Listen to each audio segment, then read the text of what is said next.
अस्सलामुअलैकुम स्टूडेंट्स, आज हम अपना चैप्टर नंबर 2 का लेक्चर नंबर 13 स्टार्ट करेंगे, जो कि है equations of motion.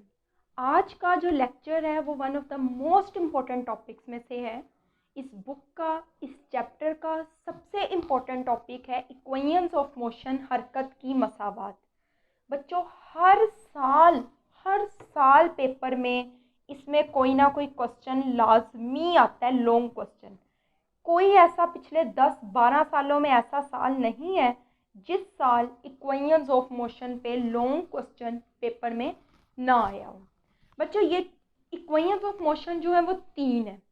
First equation of motion, second equation of motion, third equation of motion. चाहे पेपर में फर्स्ट इक्वेशन आए, सेकंड आए या थर्ड इक्वेशन ऑफ मोशन आए, ये जो यहाँ से कंसीडर से लेकर फिगर तक जो मैंने लाइन लिखी हुई है वो आपने एज इट इज़ लिखनी है। पेपर में कोई सी एक इक्वेशन लॉन्ग क्वेश्चन में आती है, सबके स्टार्ट में आपने यही वाली लाइन लिखनी है। उसके बाद मैं आज सिर्फ आपको एक डायग्राम बनाना सिखाऊंगी। पेपर में अगर फर्स्ट इक्वेशन आए, सेकंड आए या थर्ड आए, आपने इसी तरीके से ये लाइन लिखनी है और वो वाली डायग्राम बनानी है जो मैं अभी आपको सिखाऊंगी। उसके बाद फिर पेपर में फर्स्ट इक्वेशन पूछी होगी तो आप फर्स्ट सॉल्व कर देंगे, सेकंड पूछी होगी तो सेकंड सॉल्व कर देंगे, थर्ड पूछी होगी तो आप थर्ड इक्वेशन सॉल्व करेंगे। तो बच्चों, ये ज़रा लाइंस आप गौर से देखें। कंसीडर का मतलब होता है फर्ज करना। फर्ज करें अ बॉडी, एक जिस्म मूविंग, हरकत कर रही है विद इनिशियल वेलोसिटी, इब्तदाई वेलोसिटी के साथ, जो कि क्या है, वी आई। फर्ज करें कि एक बॉडी है जो मूव कर रही है, मतलब पहले से जब हमने उसको स्टडी करना स्टार्ट किया वो मूव कर रही है, उसकी वेलोसिटी 0 नहीं है। हमने जो बच्चों ग्राफ बनाना है ना, वो बनाना है स्पीड टाइम ग्राफ। ये देखें, अगर स्पीड टाइम ग्राफ होगा तो इस तरफ टाइम आएगा और इस तरफ क्या आएगी, स्पीड आएगी। अब फर्ज करें कि एक बॉडी इनिशियल वेलोसिटी वी आई के साथ हरकत कर रही है। बच्चों, इस जगह पे आपको पता है वेलोसिटी और टाइम दोनों 0 होती हैं। तो जब हमने उसको स्टडी करना शुरू किया वो ऑलरेडी मूव कर रही है, तो फर्ज कर लेते हैं कि उस बॉडी की स्टार्ट में वेलोसिटी इतनी थी, 10, 20, 30, 40 कुछ भी हो सकती है। यहाँ पे उसकी जो वेलोसिटी होगी वो क्या होगी, वी आई। इस तरफ आपको पता है हमने क्या लेना होता है, स्पीड। ठीक है बच्चों, और दूसरी तरफ हम लोगों ने क्या लेना होता है, टाइम। ठीक है बच्चों, अब उन्होंने कहा है कंसीडर, फर्ज करें कि एक जिस्म है, a body moving with initial velocity V I, इब्तदाई वेलोसिटी वी आई के साथ हरकत कर रही है इन अ स्ट्रेट लाइन, एक सीधी लाइन में, विद यूनिफॉर्म एक्सेलरेशन ए। अब बच्चों क्या है, विद यूनिफॉर्म एक्सेलरेशन ए हरकत कर रहा है, और आपको पता है स्पीड टाइम ग्राफ में यूनिफॉर्म एक्सेलरेशन की लाइन इस तरीके से स्लोप लाइन होती है। मैंने कल वाले लेक्चर में करवाया था। तो इसका मतलब ये है कि वो यूनिफॉर्म एक्सेलरेशन ए के साथ हरकत कर रही है, तो ये इस तरीके से बिल्कुल सीधी लाइन आ जाएगी। ठीक है बच्चों, इस जगह पे जो उसकी वेलोसिटी है वो क्या है, वी आई।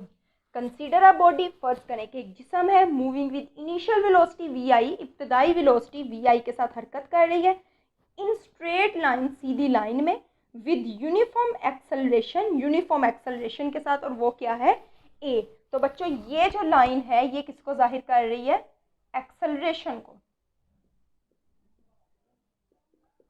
और एक्सेलरेशन क्या है, ए। ठीक है बच्चों, आगे its velocity becomes V F, उसकी जिस्म की वेलोसिटी क्या हो जाती है, वी एफ हो जाती है, मतलब फाइनल वेलोसिटी हो जाती है। कब, आफ्टर टाइम टी, कुछ वक्त गुजरता है, और वो वक्त कितना है, टी टाइम है। ठीक है, उसके बाद उसकी वेलोसिटी वी आई से चेंज होकर वी एफ हो जाती है। एक्सेलरेशन आपको पता है चेंज इन वेलोसिटी होता है। तो बच्चों देखें, इस जगह पे वेलोसिटी वी आई थी, टाइम 0 था, अब टाइम बढ़ता जा रहा है, इस जगह पे कुछ टाइम गुजर गया और वो टाइम कितना है, टी है। यहाँ टाइम क्या है, ये टाइम है। ठीक है, तो इस जगह पे ये देखें इसकी वेलोसिटी बढ़ती चले गई। यहाँ पे जो इसकी वेलोसिटी हो जाएगी वो क्या है, वी एफ। इधर उसकी वेलोसिटी क्या है, we f. As shown the motion of a body is described by speed time graph. वो कह रहे हैं कि ये जो बॉडी है इसको हम लोगों ने स्पीड टाइम ग्राफ से शो करवाया है, एज शोन इन फिगर, जैसा कि शक्ल में दिखाया गया है। ठीक है बच्चों, एक बॉडी थी, उसकी स्टार्ट में वेलोसिटी जो थी वो वी आई थी, कुछ वक्त गुजरता है और वो वक्त इतना गुजरता है कि उसकी वेलोसिटी वी एफ हो जाती है, और जो एक्सेलरेशन होता है वो यूनिफॉर्म एक्सेलरेशन होता है। बच्चों अब अगर हम इसको अरेंज करें थोड़ा, ये इस तरीके से दो पार्ट्स बन रहे हैं, एक तरफ ट्रायंगल बन रही है, नीचे रेक्टेंगल बन रहा है। बच्चों अगर ये वी आई है तो ये वाला पार्ट भी क्या होगा, वी आई ही होगा, क्योंकि इक्वल है। अगर इतना पार्ट टाइम है तो यहाँ से लेके यहाँ तक वाला पार्ट भी क्या होगा, टाइम ही होगा। ठीक है बच्चों, अब हम इसको नंबर नाम दे देते हैं। इस पॉइंट का नाम ओ, फिर ए, इस वाले पॉइंट का नाम बी, इस वाले पॉइंट का नाम सी, इस वाले पॉइंट का नाम हम रख देते हैं डी। ओ तो यहाँ रखना होता है ओरिजिन पॉइंट को, ए बी सी डी, इस सीक्वेंस से आपने याद करना है। बच्चों अब आप लोगों को पता है इसका एरिया हम मालूम करेंगे। इसका एरिया मतलब रेक्टेंगल का एरिया क्या है और यहाँ ट्रायंगल का एरिया क्या है, ये हम लोग यहाँ मालूम करेंगे। बच्चों आप लोगों को पता होना चाहिए, बल्कि पता होगा कि रेक्टेंगल जो होता है, रेक्टेंगल का एरिया होता है, एरिया बराबर होता है, सॉरी ट्रायंगल का एरिया होता है 1/2 multiply by length multiply by width, 1/2 ज़रब लंबाई ज़रब चौड़ाई। रेक्टेंगल का जो एरिया होता है वो इक्वल होता है, area is equal to length multiply by width, लंबाई ज़रब चौड़ाई। अब बच्चों आप लोगों को पता है इसकी, ये रेक्टेंगल की बात करें तो लंबाई क्या है, लंबाई इतनी है, इतना पार्ट, और इतना पार्ट किसको ज़ाहिर हो रहा है, वी आई से। तो लेंथ की जगह आप लिख लोगे वी आई, और इसकी जो चौड़ाई है, विड्थ है, वो कितनी है, टी के इक्वल है। तो विड्थ की जगह, चौड़ाई की जगह आ जाएगा टाइम।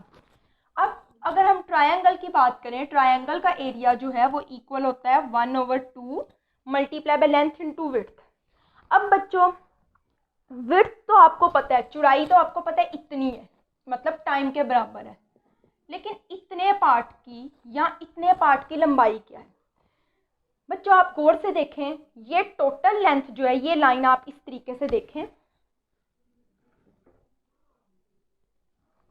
ये देखें बच्चों, ये टोटल लाइन है। ये वाली जो लाइन है ना, मैं इसको यहाँ ड्रॉ कर रही हूँ, ठीक है, ये आपके पास लाइन है। फर्स्ट करें, ये वाला पॉइंट है ओ, ये वाला पॉइंट है वी आई, और ऊपर क्या है, वी एफ। इतना पार्ट जो है वो है वी आई, इतना पार्ट क्या होगा। अब देखें टोटल जो हिस्सा है वो है लेट्स सपोज 5, वो कितना है, वी एफ। इसमें से इतना हिस्सा 2 है जो कि वी आई है, तो इतना हिस्सा बच्चों क्या होगा, वी एफ माइनस वी आई, मतलब 5 माइनस 2, 5 माइनस 2 के इक्वल होगा, मतलब we F minus V I. तो we F minus V I, तो बच्चों ये वाला जो पार्ट है ये इक्वल है वी एफ माइनस वी आई। अब आपको पता है, आपने एक्सेलरेशन का फार्मूला पढ़ा था, acceleration is equal to V F minus V I over time. अगर टाइम इधर आ जाए तो बन जाएगा A T is equal to V F minus V I. तो इसका मतलब ये है we F minus V I जो है वो ए टी के इक्वल होती है। तो ये वाला जो पार्ट है ए टी के बराबर है, तो इसकी जो लंबाई होगी वो क्या होगी, ए टी। बच्चों ये आप लोगों की होगी डायग्राम। आज के लिए मैंने बहुत थोड़ा काम करवाया, सिर्फ आप लोगों ने ये डायग्राम बनानी है, ठीक है, और उसके अलावा आप लोगों ने जस्ट ये एक लाइन याद करनी है। और आप लोगों ने क्लास का जो ग्रुप है आपका व्हाट्सएप पे बना हुआ है, आप लोगों ने सब ने 3-3 दफ़ा इस डायग्राम की प्रैक्टिस करके उस ग्रुप में सेंड करनी है। हर बच्चे ने ये डायग्राम 3 टाइम्स प्रैक्टिस करके और साथ ये लाइन लिख के सेंड करनी है। अब ज़रा मैं इसको रिवाइज करवा देती हूँ कि हमने क्या पढ़ा, कि फ़र्ज़ करें कि एक जिस्म है जिसकी स्टार्ट में वेलोसिटी वी आई है, आफ्टर सम टाइम टी, कुछ वक्त जो टी गुजरता है उसकी वेलोसिटी इस पॉइंट पे वी एफ बन जाती है और उसका एक्सेलरेशन यूनिफॉर्म एक्सेलरेशन है। फिर हमने सिंपली दोनों का एरिया कैलकुलेट कर लिया, ठीक है बच्चों। याद से 3 टाइम्स आप लोगों ने इस डायग्राम की प्रैक्टिस करनी है और साथ ये लिख के ग्रुप में आपने पिक्चर सेंड करनी है। कल इंशाल्लाह हम लोग फर्स्ट इक्वेशन करेंगे स्टार्ट, अगर टाइम हुआ तो हम साथ सेकेंड इक्वेशन ऑफ मोशन भी कर लेंगे। आज के लिए इतना ही, अल्लाह हाफिज़।